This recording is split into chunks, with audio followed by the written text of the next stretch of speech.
De que adianta Jesus estar no ambiente e você estar distraído? Se segure na cadeira, prepare seu café, seu tereré e vem com a gente logo depois da vinheta. Os Paroleiros, um jeito simples e divertido de conversar sobre verdades bíblicas. Vambora!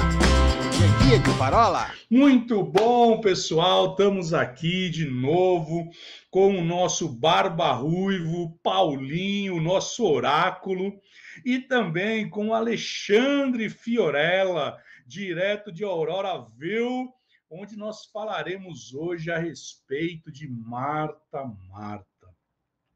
Pouca coisa te é necessário. E hoje, Xandão, Paulinho, vamos falar de um tema que, como o Arthur não está aqui, aliás, o Arthur anda meio faltoso, não é verdade? Agora que ele está famoso nas redes sociais, agora que ele tem todo o seu ambiente propício para divulgar o ensino, divulgar o seu livro e também o seu livro, Paulinho, ele hoje não está aqui entre nós. E hoje nós vamos falar a respeito de Marta e Maria, falar a respeito de escolher a melhor parte. Paulinho, Xandão, como é bom estar com vocês e deixar aquele de lado. Não é verdade? A melhor parte está aqui hoje, né? Exatamente, exatamente. Está nas entrelinhas, está nas entrelinhas. Você sabe que se ele quiser, esse episódio nem vai pro ar, né? Porque é ele que edita. Mas também tem um negócio. Se ele não subir, fica sem a parola 185. Então, senta na cadeira, pega o teu tereré, pega o teu chimarrão, o seu café e vem conosco, porque hoje é dia de parola. Mas voltando aqui, pessoal, nós viemos aqui então hoje para falar a respeito disso. Você já parou para pensar que muitas vezes você está tão envolto com atividades da tua igreja, com atividades religiosas, e você acha que você está fazendo um mega de um trabalho para Deus, mas a bem da verdade, o que Jesus ele apenas espera de você é que você esteja nos pés dele, experimentando daquilo, vivenciando daquilo que ele tem separado.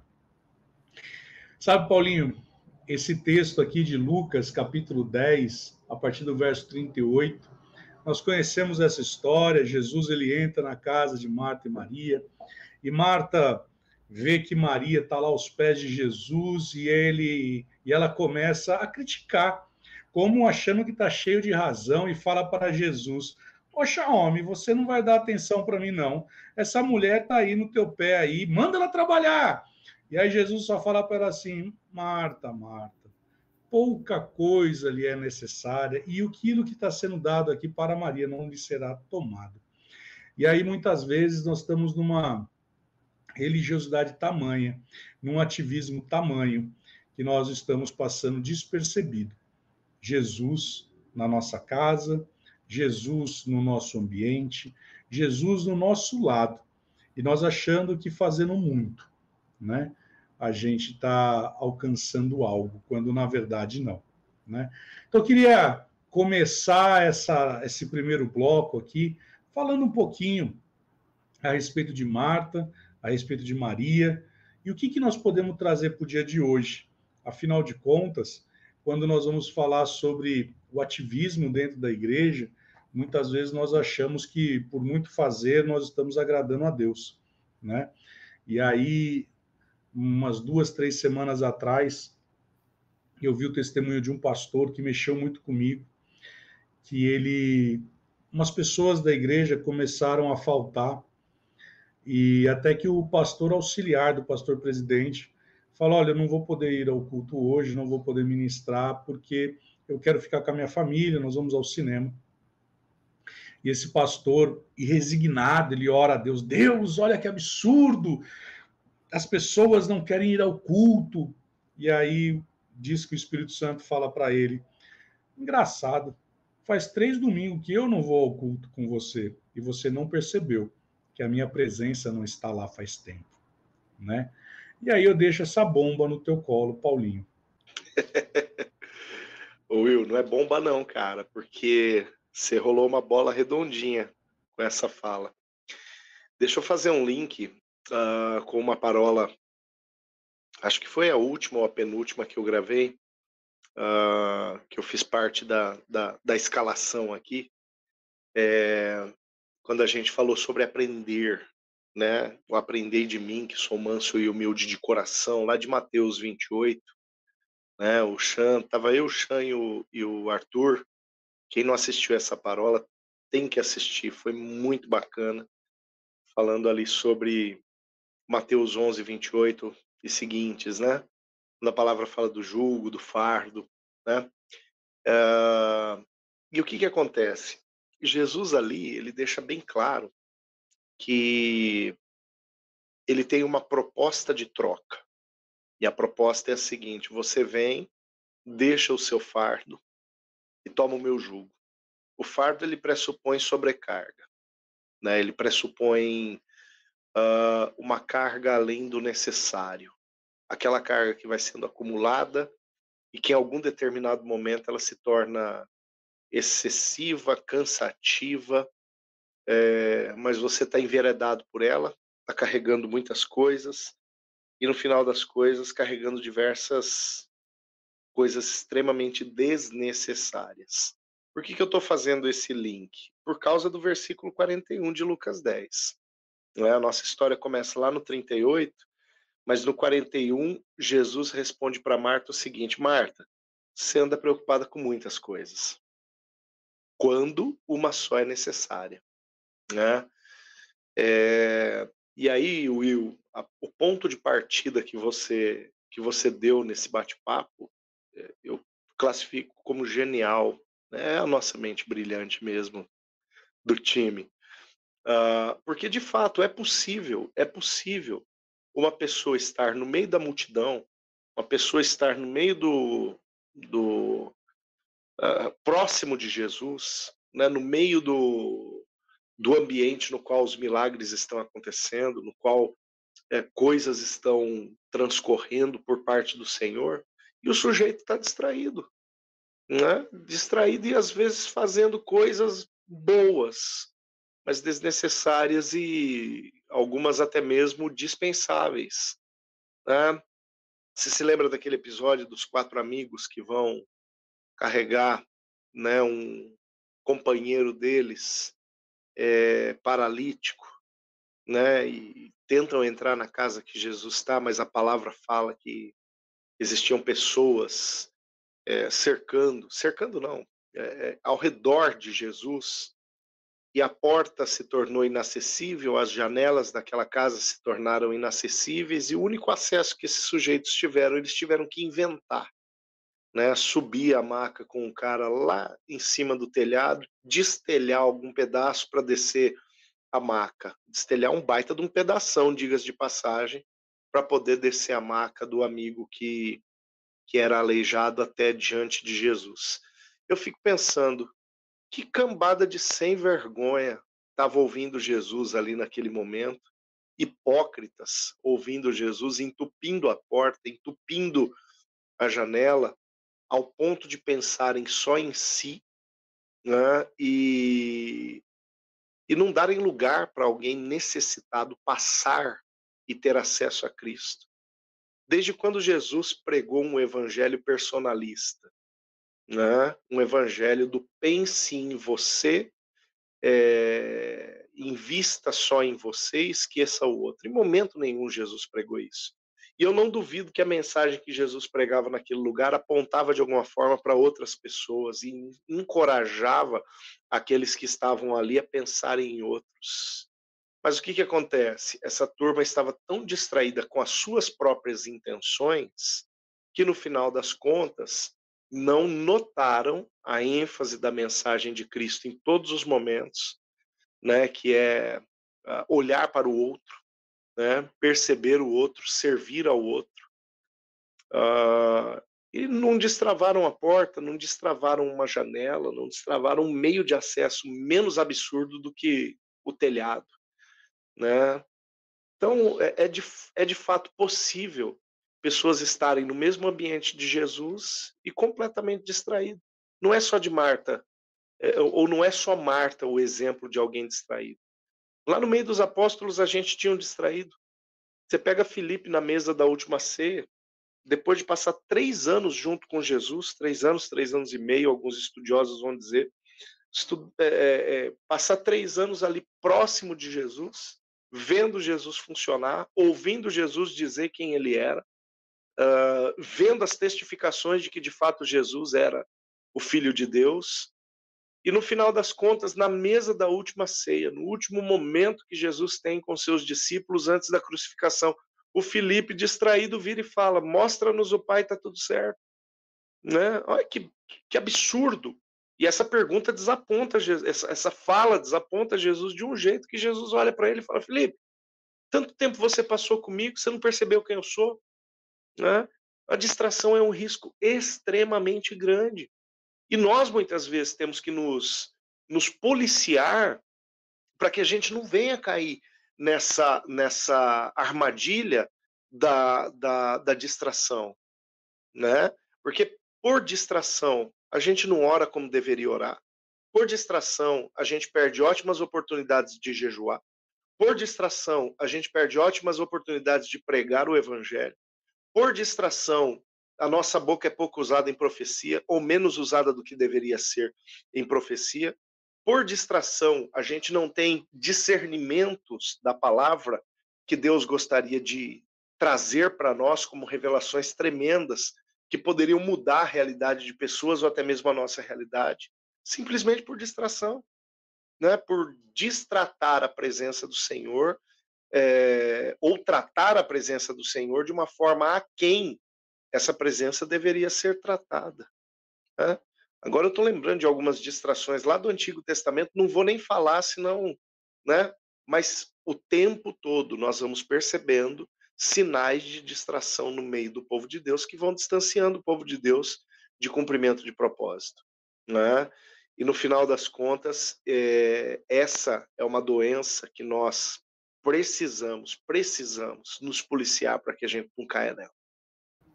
Cara, eu concordo com tudo isso aí, Paulinho, só não concordo com uma coisa.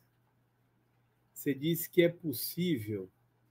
Eu acho que é mais do que possível. Isso tem a tendência de se tornar comum.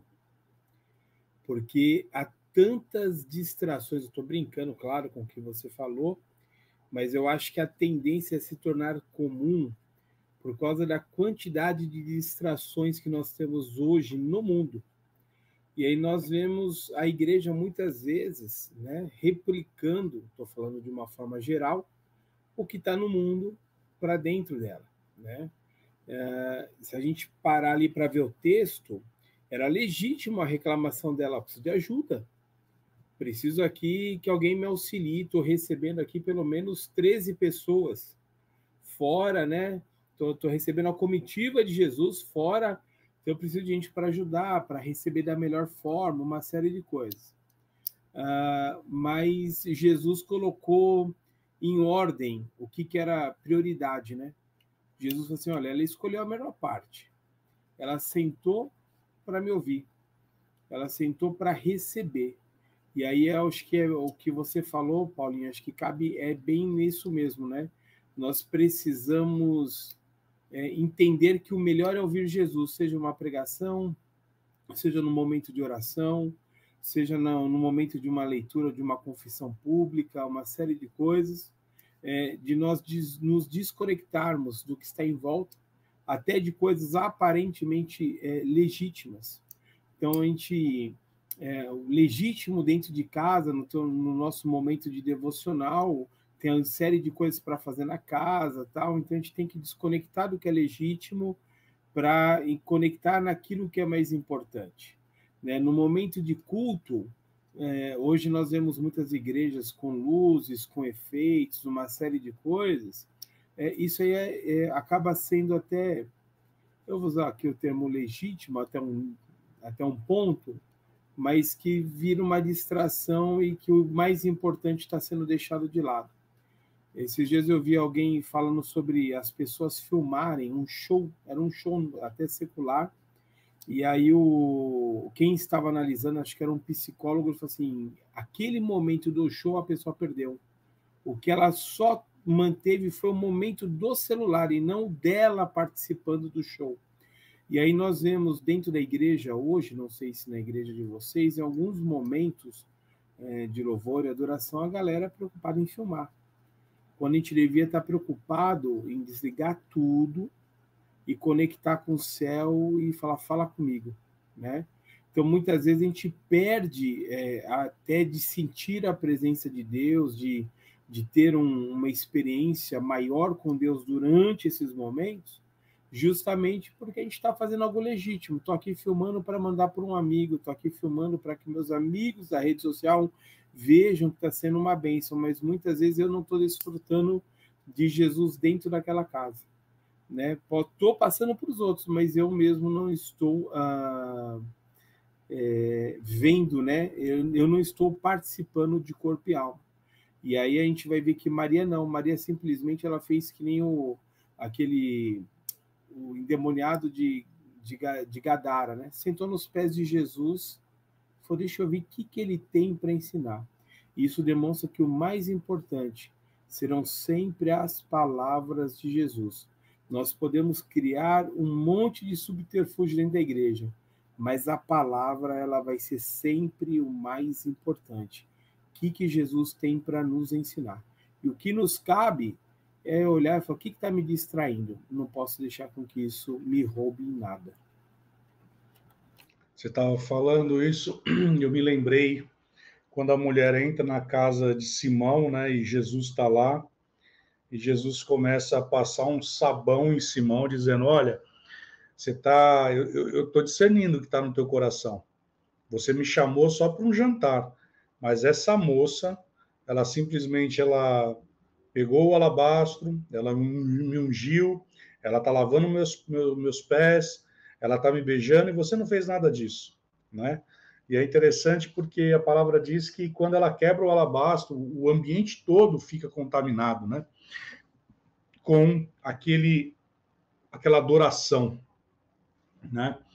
E muitas vezes nós até convidamos Jesus, nós até chamamos, sente à mesa comigo, mas a bem da verdade o que eu estou querendo é mais algo expositivo, porque aquele homem ele ia ter uma moral, porque na verdade agora Jesus está na casa dele, né? Todo mundo ia comentar, mas na verdade ele estava olhando só para o exterior. E é mais ou menos isso, né? Porque quando você olha aqui Marta, ela chateada porque Jesus não estava repreendendo Maria, na verdade Jesus estava falando, menina, é uma coisa tão pequena você precisava fazer, né? A palavra vai dizer aqui, né, no verso 40, servir sozinha. A palavra servir aqui é no sentido de postar a mesa, né? Ou seja, de preparar um ambiente de jantar. Então, o que ela estava falando é, olha, eu vou alimentar toda essa galera aqui, e essa moça aqui não está fazendo nada. E Jesus está passando um sabão nela. Jesus está falando assim, você não está entendendo nada. A questão não é a mesa, a questão não é o jantar, a questão é a presença de quem está nesse jantar. E aí, muitas vezes nós estamos distraídos. É isso que o Xandão falou, né? Muitas vezes a gente vê pessoas completamente distraídas no ambiente de culto, perdendo coisas que estão acontecendo. Lógico que a gente está falando no ambiente de igreja, mas semana passada aconteceu uma situação interessante, e olha como a gente tem que estar ligado no espírito, né? Eu estava saindo da padaria com a Carol, e uma moça passa mancando, e o Espírito Santo fala para mim, vai lá e ora com ela. E foi bem na porta da padaria, assim. E aí, aquela nota veio no meu espírito, e eu estou vendo essa moça mancando. Eu falo, moça, posso orar com você? Ela falou, claro, por favor, eu preciso disso. Isso foi um dia, umas 2, 3 semanas antes, eu comprei um pão de queijo, comprei uns pães para tomar café da manhã, estou andando, passo do lado de um homem de rua, o Espírito Santo vira e fala assim, dá o pão de queijo para ele. E aí, nesse momento, você já começa a repreender, né? Você fala, sai daqui, Satanás, arreda-te de mim, né? Que esse pão de queijo é meu, né? Você veio para roubar, matar e destruir. E aquilo foi ficando muito forte, né? E aí eu voltei, entreguei o pão de queijo para ele, segurando no saquinho assim, não, Deus, não, Deus. Só que aí, na hora que eu entreguei, esse homem de rua vira para mim e fala assim, obrigado, porque quando você passou do meu lado, eu orei a Deus e falei a ele que seria tão bom se você pudesse me dar o que estava dentro dessa sua sacolinha. Então você vê como, por mais a brincadeira que eu fiz, mas está atento ao que o Espírito Santo está falando. Porque se eu tivesse distraído, muito provavelmente, eu nem daria atenção ao que a voz do Espírito estava falando. E aquele homem tinha acabado de orar.